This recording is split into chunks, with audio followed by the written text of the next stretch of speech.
नमस्ते दोस्तों।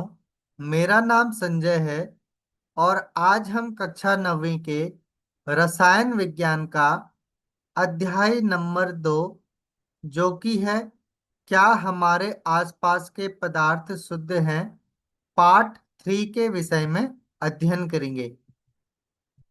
इस वीडियो में हम विलयन की सांद्रता को समझने का प्रयास करेंगे। विलयन की सांद्रता।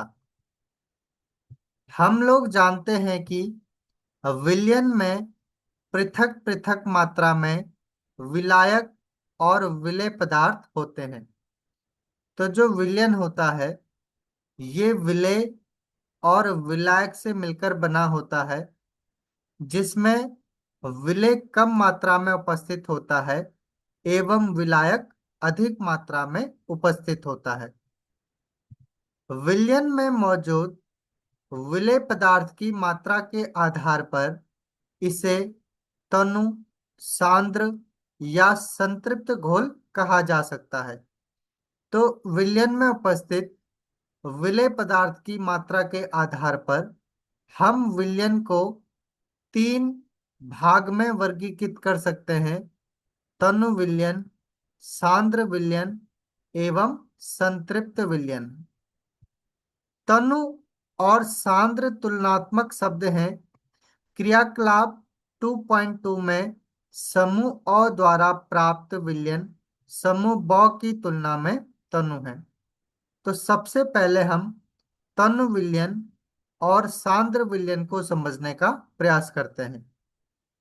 ऐसा विलयन जिसमें विलेय की मात्रा कम होती है वह तनु विलयन कहलाता है, और ऐसा विलयन जिसमें विलेय की मात्रा अधिक होती है वह सांद्र विलयन कहलाता है। इस प्रकार क्रियाकलाप 2.2 में समूह अ में विलेय की मात्रा कम होती है, इसी कारण समूह अ जो है वो समूह ब की तुलना में तनु होता है। अब हम क्रियाकलाप 2.3 को समझने का प्रयास करते हैं। दो पृथक पृथक बीकरों में 50 ml जल लें। एक बीकर में नमक और दूसरे में चीनी अथवा बेरियम क्लोराइड मिलाकर अच्छी तरह मिला लें। जब विलेय पदार्थ और अधिक ना घुले तब 5 डिग्री सेल्सियस ताप बढ़ाने के लिए बीकर को गर्म करें। विलेय पदार्थ को पुनः मिलाना शुरू करें।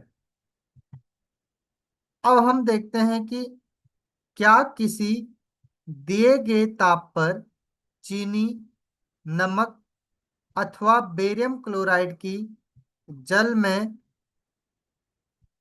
घोली गई मात्राएं बराबर है। तो अब हम ये देखते हैं कि किसी भी ताप पर चीनी, नमक अथवा बेरियम क्लोराइड की जल में विलेयता की मात्रा बराबर है या भिन्न है। तो इसका आंसर हो जाएगा बराबर नहीं होगी। किसी दिए गए तापमान पर चीनी और नमक की घुली हुई मात्राएं बराबर नहीं होती है। इसका कारण यह है कि हर पदार्थ की अपनी एक निश्चित विलेयता होती है जो तापमान पर निर्भर करती है।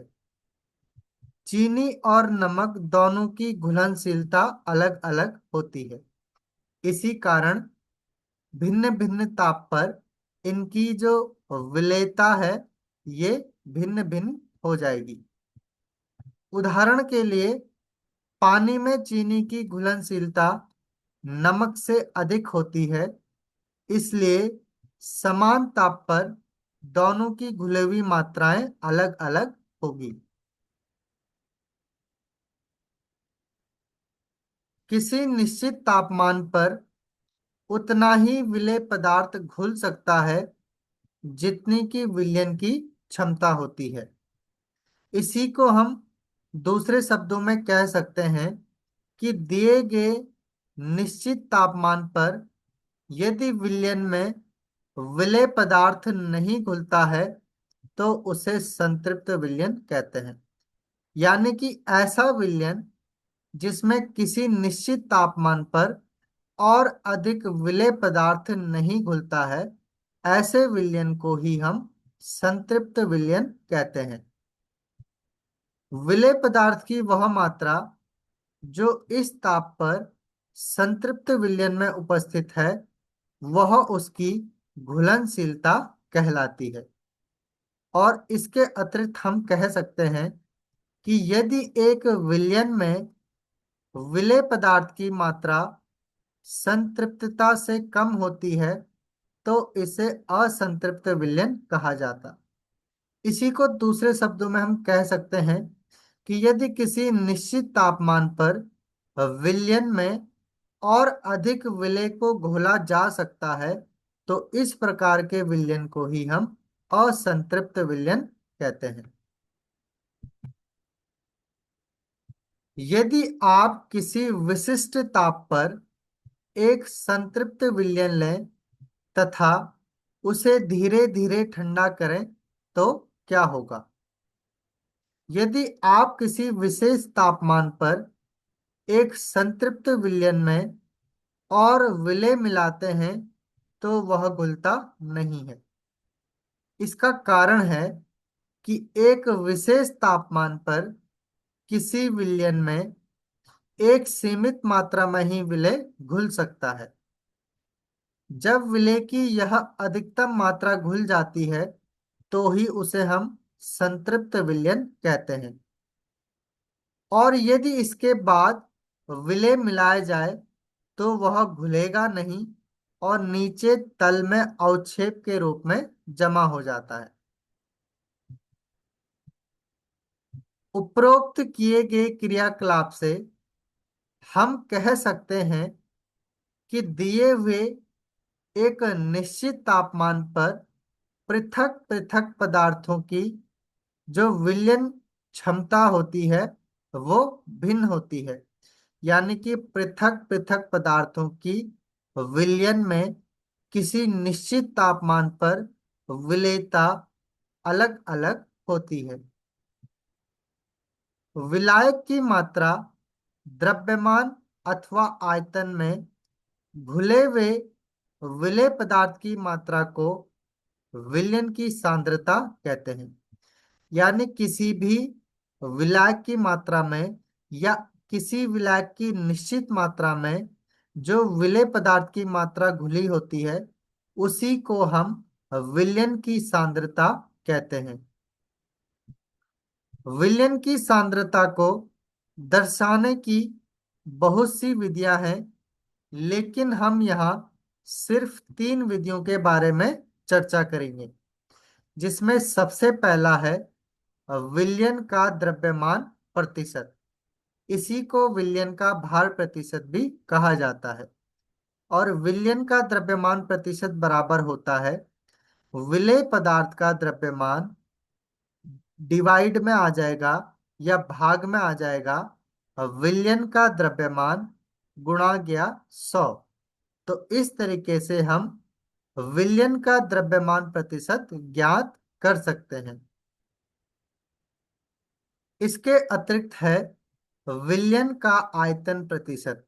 तो विलयन का आयतन प्रतिशत बराबर हो जाएगा विलेय पदार्थ का आयतन और डिवाइड में आ जाएगा, भाग में आ जाएगा विलयन का आयतन मल्टीप्लाई में आ जाएगा 100। इस प्रकार से हम विलयन का आयतन प्रतिशत ज्ञात कर सकते हैं। आयतन प्रतिशत का एक और अन्य जो सूत्र है वो होता है विलेय का आयतन भाग में आ जाता है विलयन का आयतन गुणा 100।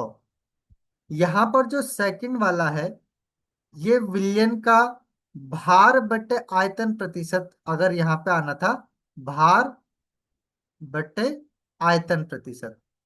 अब इसके बाद ये फॉर्मूला, ये सूत्र इसका हो जाता है विलेय पदार्थ का द्रव्यमान डिवाइड में आ जाएगा विलयन का आयतन। तो इसे हम कहेंगे विलयन का भार बटे आयतन प्रतिशत। और तीसरा जो है वो आयतन प्रतिशत बराबर आ जाएगा विलेय का आयतन और भाग में आ जाएगा विलयन का आयतन गुणा गया 100। तो इस प्रकार से ये तीन विधियां विलयन की सांद्रता को ज्ञात करने की विधियां हैं। अब इसको हम उदाहरण 2.1 से समझने का प्रयास करते हैं।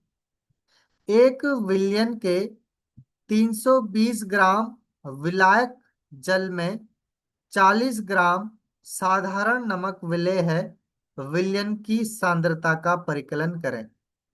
तो जब इस प्रकार का प्रश्न आपके पास आता है तो सबसे पहले हमें विलेय पदार्थ और विलायक पदार्थ को समझ में आना चाहिए कि कौन सा विलेय पदार्थ है और कौन सा विलायक पदार्थ है। तो इन दोनों में जो कम मात्रा में होता है यानी कि जो घुलता है, क्योंकि साधारण नमक जो है वो जल में घुल जाता है, तो साधारण नमक यहाँ पे विलेय पदार्थ होगा, जबकि जल यहाँ पर विलायक होगा। तो विलेय पदार्थ का द्रव्यमान हमें दिया गया है 40 ग्राम, जबकि विलायक का द्रव्यमान हमें दिया है 320 ग्राम। और हम जानते हैं कि विलयन का द्रव्यमान बराबर होता है विलेय पदार्थ का द्रव्यमान और उसमें जोड़ देंगे विलायक का द्रव्यमान, यानी कि ये हो जाएगा 40 ग्राम प्लस 320 ग्राम, तो ये आ जाएगा 360 ग्राम, 360 ग्राम। अब विलयन का द्रव्यमान प्रतिशत बराबर होता है विलेय पदार्थ का द्रव्यमान डिवाइड में आ जाएगा, भाग में आ जाएगा विलयन का द्रव्यमान गुणा गया 100। तो विलेय पदार्थ के द्रव्यमान की जगह 40 आ जाएगा, विलयन के द्रव्यमान की जगह 360 आ जाएगा, 360 ग्राम, और गुणा में आ जाएगा 100। तो जैसे हम इसको हल करेंगे तो ये आ जाएगा 11.1%। तो इस प्रकार से हम विलयन की सांद्रता का परिकलन करते हैं।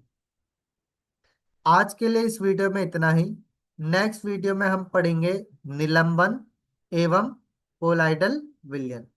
तो मिलते हैं नेक्स्ट वीडियो में।